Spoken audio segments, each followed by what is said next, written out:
were killed by police officers while 6 others were arrested in a series of raids in Calabarzon on Sunday morning.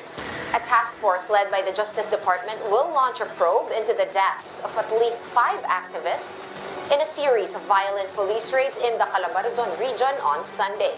The camp of Bloody Sunday victims are now considering filing charges against the National Police for locking up the remains of their loved ones. Nadili kasi iginigit po nila na si Mayor na daw po yung kumbaga yung magbabayad, nag-assist ng funeraria, punta sa area, ganun po.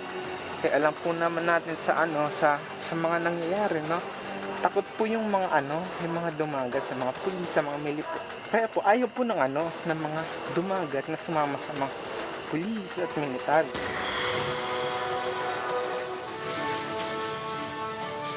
The government will start investigating the deaths of 9 activists in Calabarzon and the arrest of 6 others in police and military operations last Sunday. The international community condemned the attacks on the activists and called on the police and the military to prevent the use of excessive force in their operations. How can government prevent the further escalation of violence? We discuss in this episode of the Chiefs.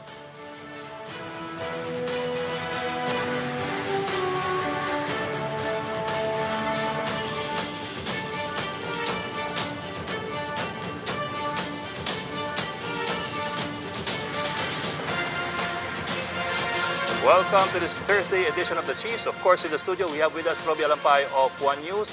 And joining us online are Ana Marie Pamenton of the Philippine Star and Lucy Cruz Valdez, the head of News 5. Ladies and Robbie, happy Thursday. Good evening. Happy Thursday. Okay. Well, I've been told that we should bring in our guests already. I think we have some time limitations. So our first guest for tonight is Lt.Col Chitadel Gaoiran, the spokesperson of the PNP Region 4-A or the Calabarzon region. Colonel, magandang gabi po at salamat sa inyong pagpapunlak sa amin. Good evening po. Magandang gabi po. Magandang gabi po, Colonel. Nakamute Baka po po yata nakamute kayo. Nakamute. Yes po, magandang gabi po. Ayun. Salamat po sa inyong pagpapaunlak sa amin. Colonel, una-una po, siyempre, as you might expect, kinokontest po ng mga kamag-anak ng mga namatay doon sa barilan ng linggo, yung naratibo ng polis na sila raw ay nanlaban.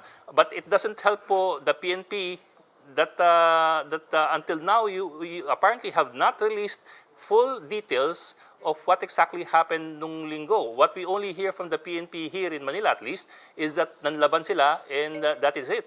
We don't have any idea what exactly happened, for example, to Mr. Manny Asuncion in Dasmariñas, Cavite, or how many guns were supposedly recovered. What's the latest po? Yes, right now, sir, I still don't have the exact number of the confiscated firearms and explosives. But definitely, ilalabas naman po natin yan. But Colonel, we're going to 5th day na po. By tomorrow morning po, limang araw na po. Hindi po pa masyado matagal na. Yes po. Inaayos lang po, sir. At of course, mahirap pong maglabas din tayo na hindi pa po tapos because sa lawak po ng operations and coming from different units in Calabarzon. So, we're really trying to consolidate all the numbers of confiscated items. Pagdating naman po dun sa allegations na nanlaban, siguro makita po natin na the suspects are, we consider them armed and dangerous. Kaya nga po nagkaroon po tayo ng search warrant pertaining to loose firearms and explosives. So, our men naman po, before kinonduct yung simultaneous implementation of search warrant, may briefing naman po yan. And of course, as much as possible, gusto naming makukuha yung mga suspects ng maayos. In fact, out of 24, 6 naman po doon ang ating naaresto ng maayos. But unfortunately, we are saddened na nauwi sa armed encounter po. At siya nga po dito ay namatay po during the implementation of search warrant. Sorry, Colonel, pero medyo it strains sa credibility na going to the fifth day of the operation, wala pa hong disclosure kung ano po yung na-recover. Considering that this was a search for weapons and you have not accounted yet how many weapons were taken in all those raids. That was supposed to be the main focus of the Sunday raid. And typically po, ang pulisya po, sa pagkakatanda ko, pagkatapos ng operation, mahilig yang ilabas kaagad yung mga nahuli, nakuha at na-capture. Yes po. Siguro po sa mga susunod na araw, ilalabas po natin yan, definitely. But right now, wala pa po kong hawak na detalye. Colonel, linawin lang po namin what you're saying. Are you saying na hindi pa natin alam kung ilan, anong klase ang mga nahanap nyo, or are you saying alam nyo and you're just consolidating and following protocols? Yes po. Opo. Tama po yan, sir. Alam na po, sir. Mayroon na pong mga reports, but kinoconsolidate lang po natin. Okay, then can you give us an idea of what kinds of material you supposedly found, and give us, some idea of gaano kalaking haul ba to in the language of police? Sa lahat po ng search warrant 24, lahat po yun ay mayroon po tayong nakuha na confiscate at assorted firearms and explosives. Colonel, kung ganyang kalawak yung operation, medyo matagal ang planning na kailangan dyan. Saka simultaneous yung operations in different provinces. Gaano katagal po ba yung pagpaplano neto? Siguro from intelligence gathering until the actual operation, gaano katagal yung tinrabaho yan? Saka kailan kinuha yung search warrant? Opo. Hindi ko po alam definitely kung specifically kung ilang days, but of course tama po kayo, matagal po because of course it emanated from mga intel reports that these suspects, these personalities are possessing explosives and firearms, and of course kailangan i-validate pa po yun, so medyo matagal din po yung validation.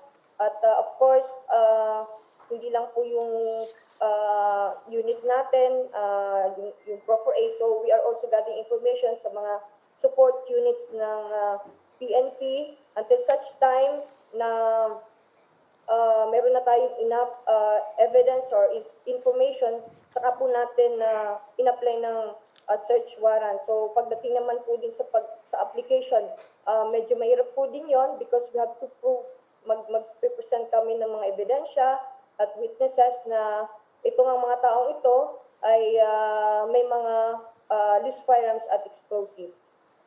Ang pinakahulihong balita ay yung agawan sa bangkay, Well, hindi naman talaga agawan, pero meron pong 4 na bangkay yata na matagal na iniwan at ayaw ipa-claim sa mga kamag-anak.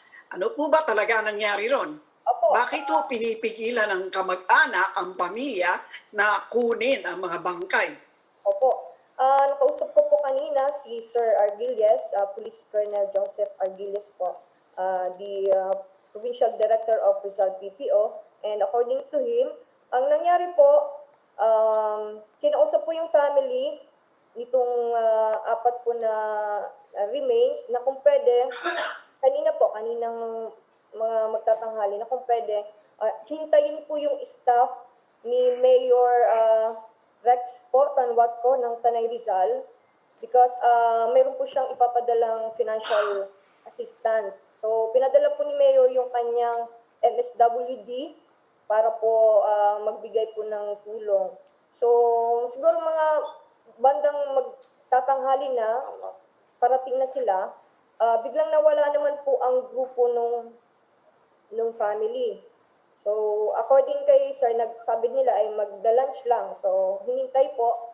At ngayon naman po, ang ginawa po ay nung naipa-receive na po sa punerarya yung tulong, according kay Sir Argilles, yung NUPL, karapatan, ay gustong ibalik yung pera na binigay local task force LCAP doon sa punerarya. At ang gusto ay kunin yung kanilang ibabayad.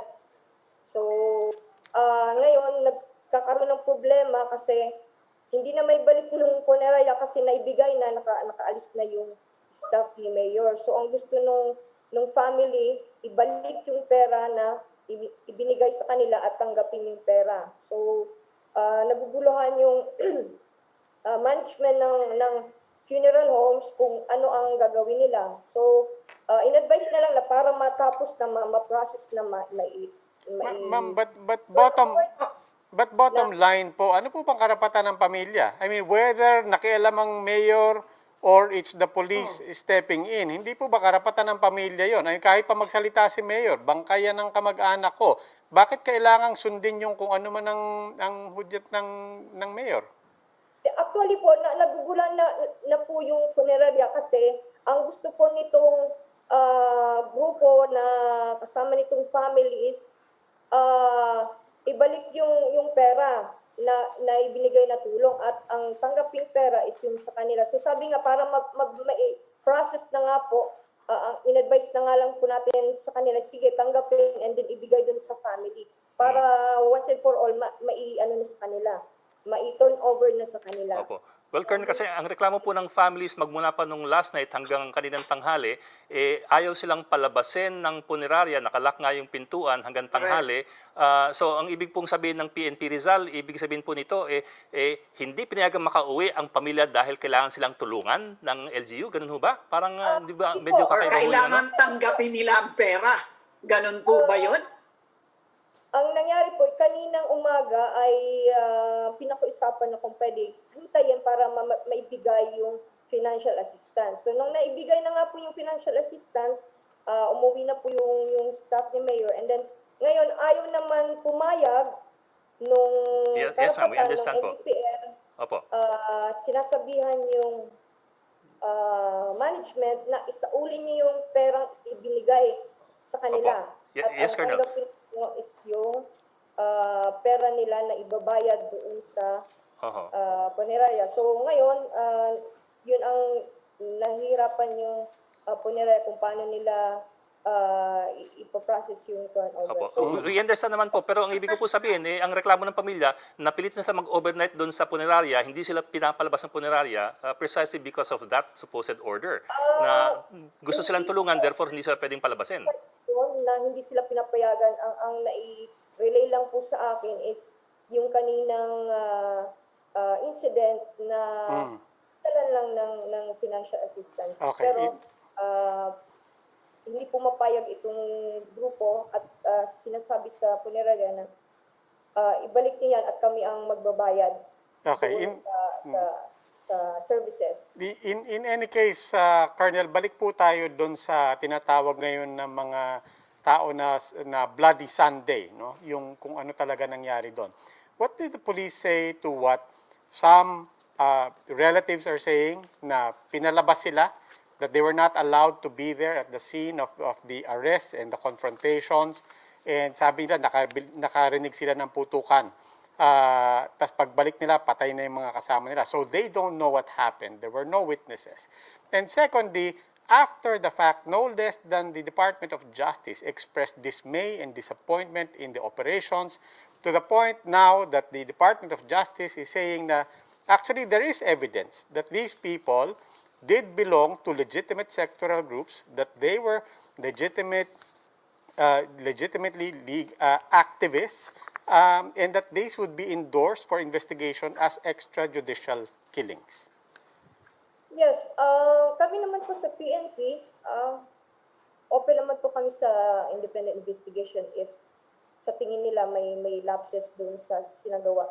In fact, ang Internal Affairs Service po ng PNP sa region ay nagsimula na po ng pag-conduct ng motoproprio investigation to investigate kung yung bang ating troops ay sinunod yung standard operating procedures, yung protocol, yung engagement rules.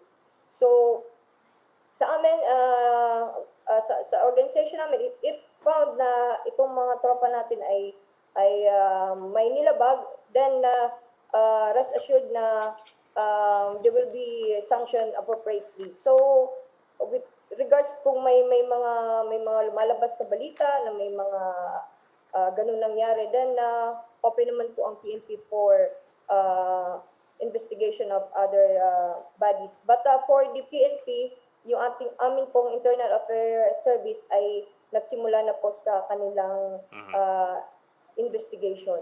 Yung standard operating procedure niya, yung rules of engagement niya, is that written or oral lang yan or may guidelines kayo pag na-assign kayo? Halimbawa sa ganyang encounter, hindi ba ang unang rule dapat yung shoot to maim lang? Hindi naman shoot to kill yan Di ba yung shoot to disable, yun ang unang-una dapat na stage? Meron ba ano ba yung mga rules niyo? Rules of engagement? Yes po, nasusulat po yan, may nasusulat po yan. At of course, sabi nga natin, as much as possible, yung weapon mo, gagamitin mo lang if the situation really warrants. Of course, these people are considered armed and dangerous. And of course, our people naman, our personnel are also directed to protect themselves also. So, but of course, sinasabi natin na as much as possible, maximum tolerance, hanggat maaari, walang masasaktan, much more, may mamamatay. But of course, wala tayo hindi natin alam kung ano magiging resulta ng operation pag nandun na sa area. So, but all these things ay iniimbestigahan naman po natin. Ma'am, yung Malakas po ba ang loob ng kapulisan natin kapag, kasi ito rin ang sinasabi ng mga nasa opposisyon, no? Particularly the left, na yung pananalita ng Pangulo na sinasabi niya, kill them all, no? Halimbawa, yan po ba, nakaka-apekto po ba yan sa ranggo ninyo, sa mga ranggo ninyo? At nakakapagpalakas loob. Naitatanong lang po ito dahil bago maganap yung Bloody Sunday, nagpalabas nga ng ganyang pahayag ang Pangulo muli. No? Opo, ito pong operation na ito ay, ang search warrant po kasi, itong operation na ganitong klase is part of our, po talaga, kumbaga, proactive approach or crime preventive measures. Katulad po yan ng mga sinasagawa nating mga checkpoints, offline katok, to make sure na ma-eradicate po natin yung proliferation ng loose firearms na nandyan lang sa community para maiwasan po na magamit pa ito to hurt innocent people. So ito po ay hindi po, sabi nga po kanina ni Ma'am, na hindi po ito sanggabi lang, pagising ng PNP, tara mag-ano tayo. So, mahabang proseso po ito. So, kahit po wala po sinabi si President, ito po ay talagang isinasagawa po natin. Part of our proactive approach po. Kasi hindi na po natin hihintayin, may na-receive po tayo na inter-reports, hindi na po natin hihintayin na gamitin po itong mga armas na ito para po sa pananakit or para sa mga criminal activities. So, nangyari po itong implementation ng search warrant. So, kahit po wala pong pronouncement si President, ito po ay talagang sinasagawa po natin na search warrant. Minsan nga po by province, nagkakaroon po tayo ng simultaneous operations by province. So, but this time, medyo maano lang talaga siya, the whole region. So, yun po. Ma'am, follow up lang po dun sa tanong ni Lucci, no? And we get your point, na lalo na kung pinaplano ito ng matagal, mangyayari yung raid, mangyayari yung legitimate police operation. But the question is, yung sa attitude ng kapulisan natin, no? Yung operations nila, once that operation happens, at once on the ground na, in the field na, papunta na sa raid, what is the effect on the mentality of our policemen when they go there and the day before or 2 days before they hear their president telling them, ignore human rights, kill? Sa amin po sa PNP, palagi pong nire-remind tayo, no? Every time mayroon tayong operation, maximum tolerance. And yung respect natin ay yung pag-uphold natin sa human rights. Nandyan po yun. Nandyan po. Hindi po mawawala yun. Kung ano man po pronouncement ng President, ay hindi po mababago nito kung ano po yung nakasaad sa protocols, sa engagement rules. So, ang briefing po sa mga personnel natin, maximum tolerance, follow the rules, uphold the human rights, and of course, protect yourselves din naman. Hindi naman pwedeng sasaluhin na lang ng personnel namin ang balang at papunta sa kanila or ipupukol sa kanila. So, yun po ang sinasabi natin sa ating mga troops pag sila po ay magsasagawa ng ganito pong klaseng operation. Ma'am, I'll put it another way. Given that napakahalaga nitong mensahe nyo, no? And napakahirap din to drill it into our policemen and our military na respect human rights. Kapag naririnig nyo po ang Pangulo na sinasabi na, hindi, ignore human rights, do you feel that you should tell the President or somehow express to the President that, Commander-in-Chief, wag naman po ganyan ang mensahe, lalong nahihirapan kami sa pagdisiplina, lalong nahihirapan kami sa pag-communicate ng tamang values? We could not control what will our President would say, But malinaw po sa amin, sa hanay namin, kung ano po yung tama at dapat namin gawin. So, yun po ang aming susundin. At meron po kami sinusunod na nasa libro, meron po kaming training. I-train po kami para po mag-protect at hindi po basta pumatay. So, nangyari po ito kasi ang pinaka-main aim namin is to protect and serve. Yun po yung pinaka-main na job po namin. So, nangyari po ito kasi gusto namin mag-protect, mag-serve para itong mga armas na ito ay makuha natin dito sa mga taong ito na possible or meron silang mga plans. So, kahit paano po ang sabihin ng Presidente, malinaw po sa amin kung ano po yung tama namin gagawin at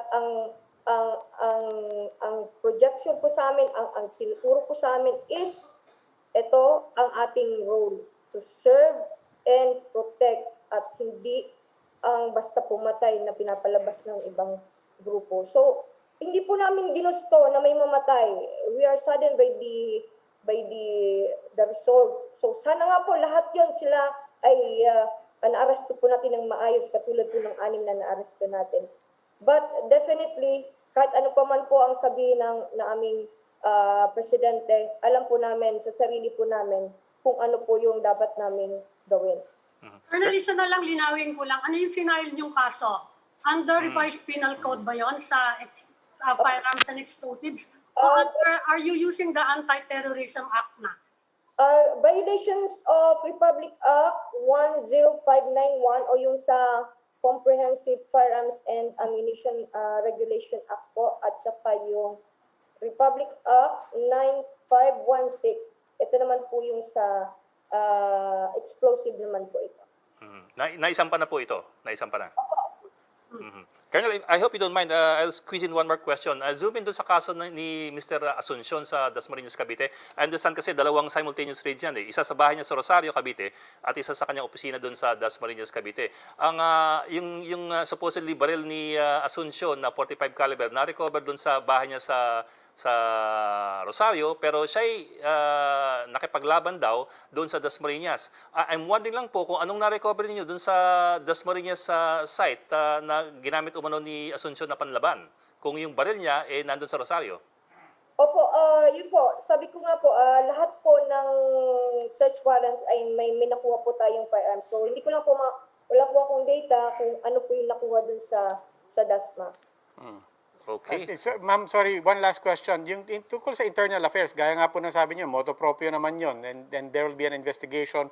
Of course, you welcome that. But my question earlier was, how do you feel with the Department of Justice adding the context that, beyond what facts can be brought out sa internal affairs, the Department of Justice putting the additional context na no, these were political killings. There is reason to believe that these were political killings, that because once in-endorse sa AO 35, that's what it means. It means that this must be investigated in the context of human rights, in the context of grave abuse of the rights of legitimate activists and human rights defenders. Well, sabi ko nga po, ang investigations from other agencies, part po naman ng democratic system natin. So, open naman po kami sa PNP na maimbestigahan. So, of course, sasagutin na lang po namin kung ano man po yung mga allegations na yon in the proper forum po. So, wala pong problema sa amin kung sino po mag-imbestiga, or open naman po kami for any independent investigation po from other agencies or investigating bodies. Okay. Lieutenant Colonel Chitadel Gaoiran. Tama ho ba ang pronunciation ko? Sorry po Gaoiran. Gaoiran. Oh. Gawiran. Gawiran. I'm sorry po. Colonel Gaoiran, spokesperson po ng PNP Region 4A Calabarzon. Ma'am, maraming salamat po for joining us tonight. Thank you, ma'am. Maraming salamat po. We'll just go to break, so please stay with us.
Welcome back to the Chiefs here on One News. Now joining us are Bayan Muna Chairman Atty. Neri Colmenares. We hope to have him later on in the show.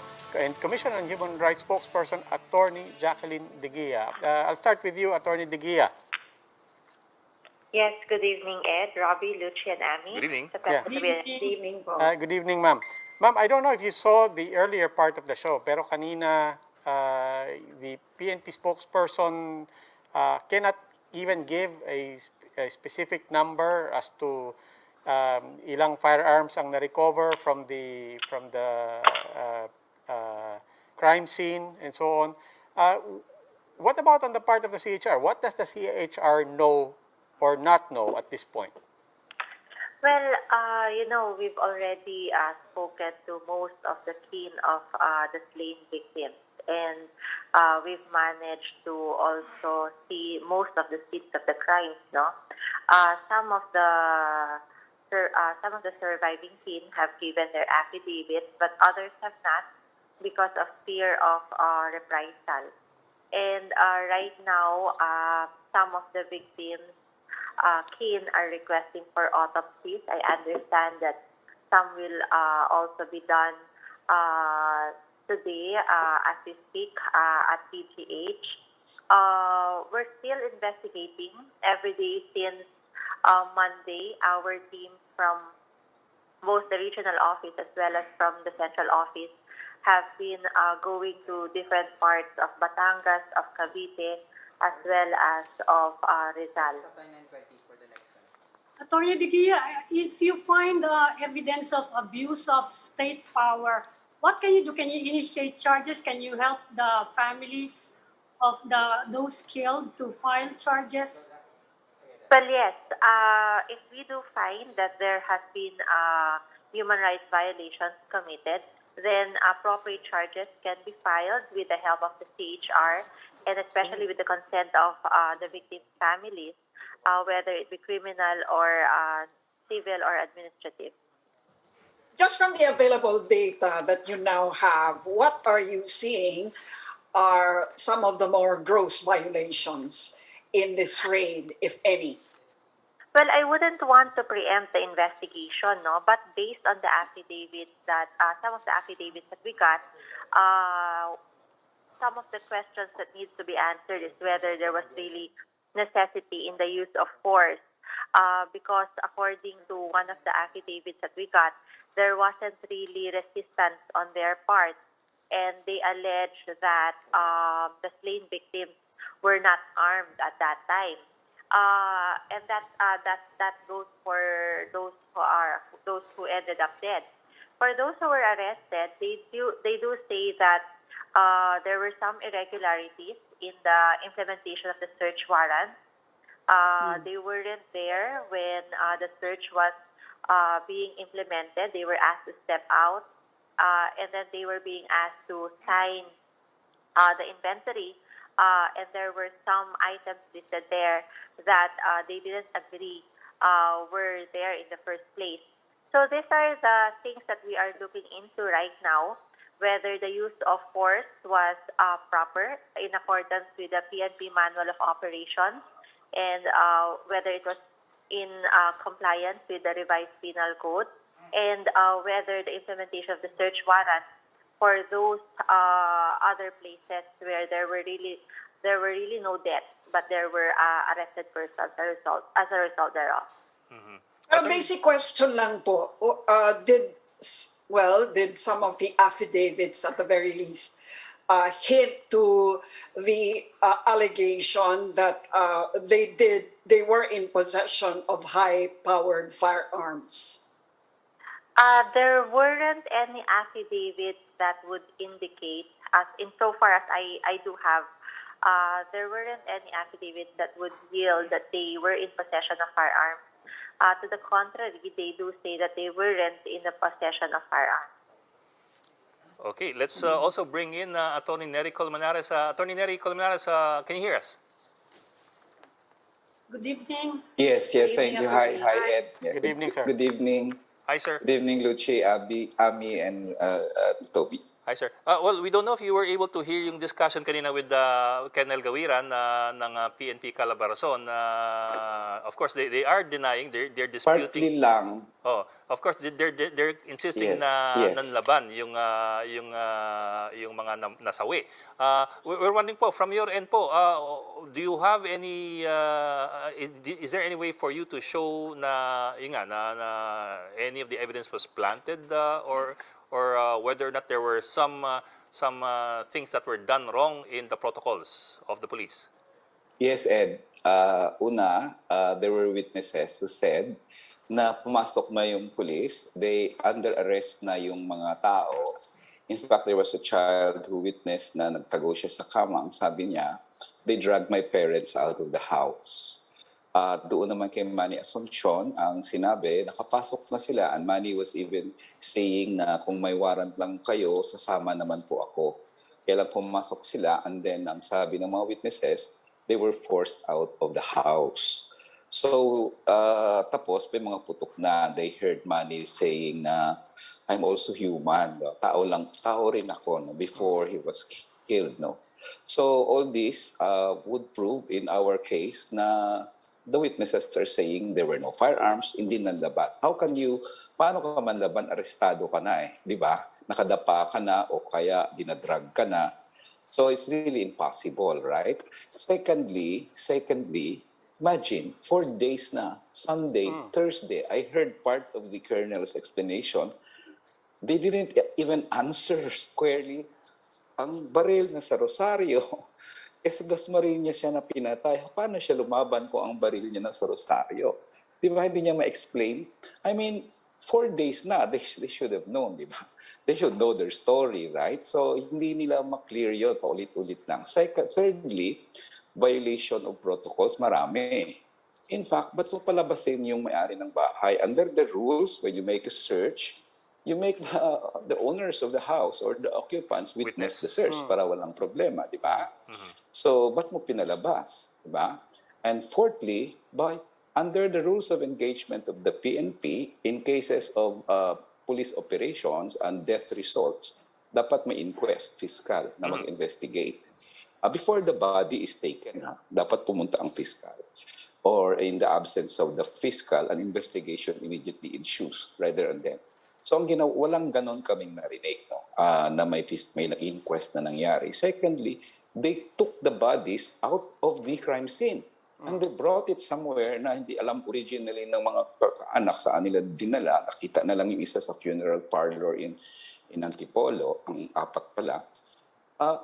Didn't you even wait for the SOCO? I mean, if you're so sure that nanlaban sila, and you really have to wait for the SOCO, why are you going to drag the body out? They're dead. You're not going to bring them to the hospital. So, kumbaga sa script, unbelievable. The script is unbelievable. And they couldn't, as you mentioned kanina, they couldn't even know how many firearms were taken. I mean, the story from the PNP side has been blank until even tonight. So I guess the PNP has to come out clean na lang talaga. There was an offense. These people, in order to save the credibility of the PNP, will be charged in court because there was really kill in the situation where the search warrant when the search warrant was implemented. Attorney, was there anything irregular about the fact that the warrants or the search warrants were given by Manila RTC and to be served in Calabarzon? Is there anything irregular about that? We've questioned that for a long time now. Why does the PNP resort to Metro Manila judges when they want to make the search somewhere in distant provinces? And do they look down on judges in the provinces? Do judges in Metro Manila look down on judges in the provinces? Secondly, they will cite a rule. There's this special rule on the part of the Supreme Court, which we are calling the Supreme Court to review that rule. Now, with compelling reason, the search can be done. Can be issued by a judge in Metro Manila. We would like to ask the judges what compelling reasons were given. Did you feel compelled? Under the Constitution, the judge must determine the probable cause before issuing a warrant with using, questioning the applicant and the witnesses, searching questions, not just perfunctory questions. So, and then you describe the place to be searched. Those are the requirements. We would like, now, the search was in Rosario, for example. And now you go to Dasmariñas, you don't have a warrant for Dasmariñas. Did the judge allow it? So the judge, if the judge wishes to issue the warrant, to portray himself or herself independent, he should make sure that the warrant is quashed, because how can you search a house without it's a general warrant. In fact, Judge Villabert's search warrant in Bacolod was quashed 3 days ago by a judge in Bacolod because the judge said this search warrant did not describe the place with particularity. In which case, it's a general warrant. Pwede nilang magamit sa Bacolod. I mean, they can use it sa bahay namin sa Bacolod, Neri Colmenares, because there's no description of the place. So very basic thing, how can a judge issue a search warrant when the Constitution requires that you describe the place to be searched? And lastly, we have been asking from these judges the records of the application of search warrants. What were the evidences presented? What did the witnesses say that convinced you, Judge, that there's really a gun in an office of militant activists who are being red tagged and under surveillance, and you believe them when they say there's a gun in that office? If presuming it's true that you have a gun, would you bring it in your office? Judges would find it absurd to issue Could they have this been search warrant. invoking the anti-terror law already? Could they have been invoking that? Well, Could they have been using it? Well, that's something we don't know. That's why we want to see the records. And for the life of me, Lucci, the judges wouldn't release the records of the search warrant applications. Are they hiding something? Can you compel a judge Well, to read the records or to explain the reason for a warrant? That's the first thing. Yes, we can, dapat hindi na, because it's the constitutional right of the accused. How can you move for a quashal of the search warrant when you're not even given the records, right? So that's due process right.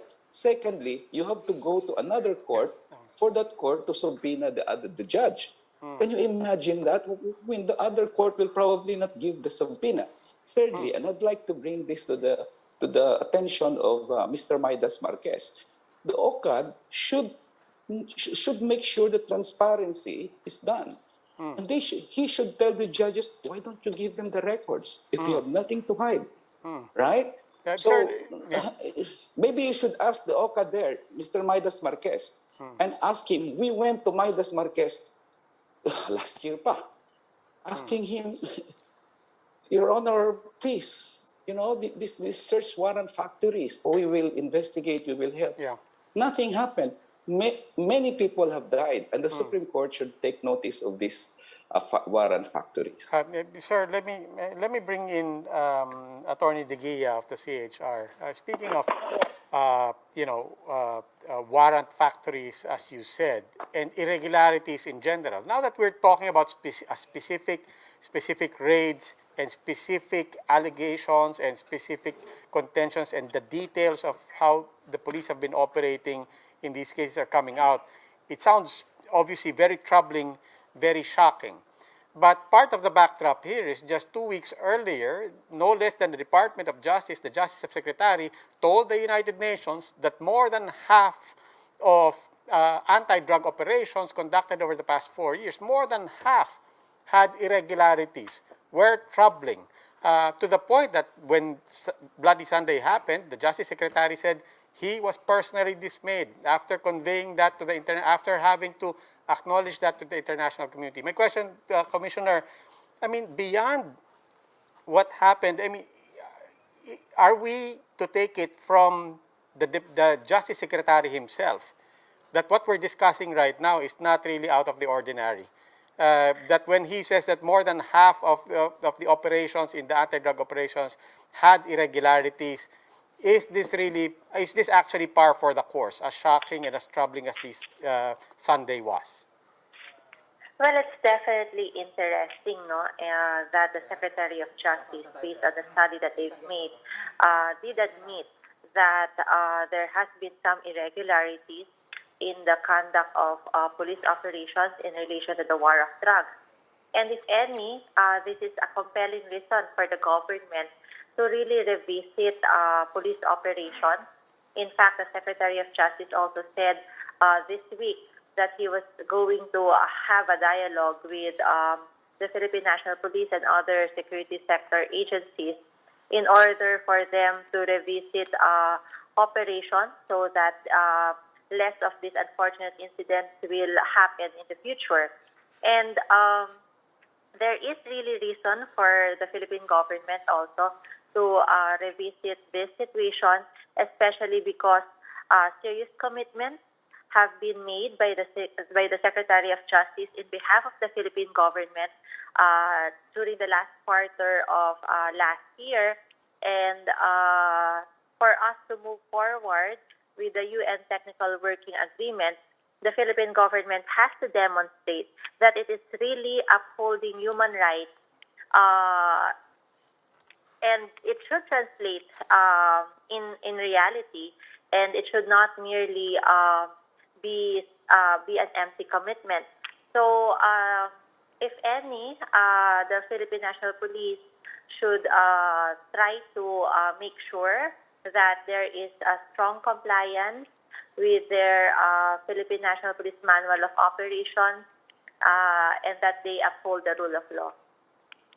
Okay. Well, we're almost out of time, but can I squeeze in one more question? Attorney Colmenares, we've been informed na kasuhan Yes. nasampalan ng kaso yung mga naaresto, yung 6 na aresto. I think it is yung Comprehensive Anti-Illegal Firearms Act. Have the lawyers been given copies of the charge sheet of the charges? Because I suppose that is part of the yes. the process. Yes. Well, there was an inquest held now, and I don't know the decision of the prosecutor there. But if there were charges filed, that means the prosecutor believed the version of the police and filed cases against those arrested. So I personally, I don't know. I could ask because the other counsels are handling that. But as far as I know today, we don't have a copy of that information filed in court. Okay, pero we don't even know for a fact na it has already been elevated to court. Ganun ho ba? That the fiscal already decided on it? Yes. We don't know that now. But since you said that you've heard that charges have been filed, if that were true, then that means that the prosecutor or the DOJ decided to side with the police here and find that indeed there were guns and weapons in the place. No? So, yeah, I mean, but we'll find out tomorrow if it's true. But that's the problem here. Again, for a trial to ensue, the first step you do is to quash the search warrant. Because if the search warrant was illegal, then, everything falls. Yeah. But how can you quash the search warrant if the records from the judges will not be given to us? So that's the problem. It's been going on for nearly 2 years now in many search warrants issued by Metro Manila judges. So I guess, we'll just have to bite the bullet here. Ang problema lang dito, it's really, we're overstretched. Human rights lawyers are overstretched. There's so many cases being filed that we cannot really do everything. Some of our human rights lawyers are being maimed or killed or, attacked. So it's really difficult for us. But, we're glad that there is help from various law groups, and of course the Integrated Bar of the Philippines is providing support. So hopefully we can file cases against these people, not only these people who raided what Bloody Sunday, but even those people who held the remains of the victims in Tipolo. I mean, that's really cruel. Namatayan na nga kamag-anak, ayaw mo pang i-release yung bangkay. And for what reason? Hindi ko alam ang rason. Well, para daw po tulungan. That's really, Usapin daw ng pera between funeral home and mayor and karapatan. Yun daw. Yun ang That's the sinaside problem nila. there. That's the problem. I heard a while ago that the mayor was wanting to give money to the victims. Whether the victims want it or don't want it, it's their right, It's their right? right, yeah. Secondly, why will you padlock the funeral homes? You've seen the media. They were scrambling. Who has the power to padlock the funeral home? Just because nagbibigay si mayor ng pera, ipapadlock mo yung... Di ba? That's really... may kaso yun. May kaso talaga yun. The NCIP people, yung mga National Commission Indigenous People, Major Fronda, a certain Mr. Pascual from NCIP, we will definitely file cases against them for this cruelty of, hindi mo nire-release ng mga Lunes pa yung iba dito, nanay, Lunes pa doon sa funeral home, Martes, Huwebes na eh. Hindi man yung bigyan ng pagkakataon yung namatayan na magkaroon ng dissenting burol sa anak nila, sa kapatid nila. Okay. So, it's really tragic, this situation that's developing in the country today. Opo. Okay, Attorney Neri Colmenares and Attorney Jacqueline de Guia, maraming salamat po at mag-ingat po kayong lahat. Thank you, Salamat po. Thank you. And now joining us in the final stage of our conversation is Interior Undersecretary Epimaco Densing. Yusek, thank you for joining us and welcome back to the Chiefs.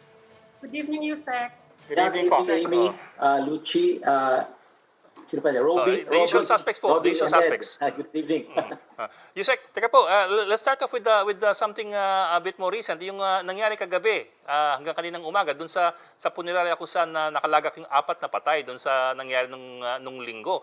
Ang reklamo ng mga kamag-anak na mga namatay, hindi sila pinalabas ng punerarya. Kinulong sila sa punerarya ng overnight ng pulis kasama yung mga bangkay.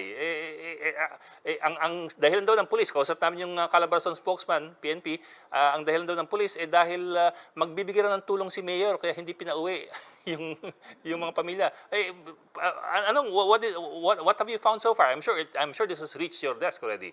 Yes, already it reached my desk early this morning, and I told dun sa tao na nag-report sa akin to give me a full description of what had happened, and I was supposed to issue out a memo to the Philippine National Police why they have not released the cadavers, no? Importante kasi yung karapatan yan, and walang karapatan yung mga police natin na hindi yun i-release, no? Actually, in you this said case, two things, I the really cadaver wanted and to the know the whole families. issue. Yeah, the cadaver and the families. Kasi for Pero a while, as the of families kanina, were na-release not na raw. allowed to go So, out.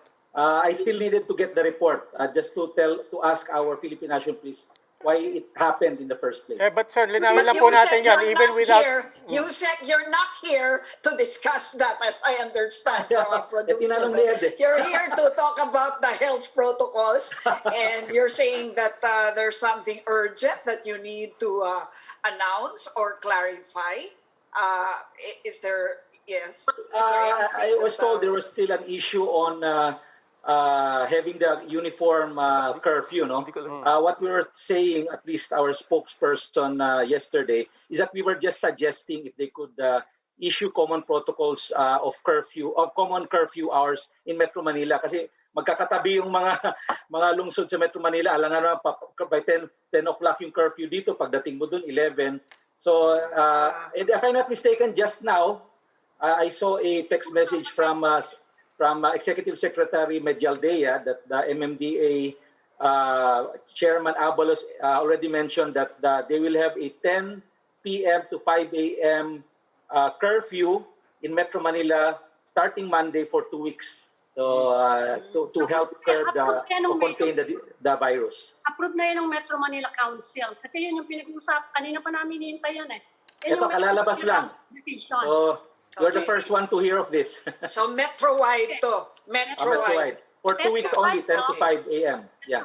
Starting Monday. Starting Monday. Yung quarantine, magkakaroon din ba? Quarantine pass, magiging uniform ba yun? I don't think so. We will go through with our usual process. I think the quarantine pass is only there because if there's a lockdown, wala naman tayong lockdown. It's just people will just stay at home.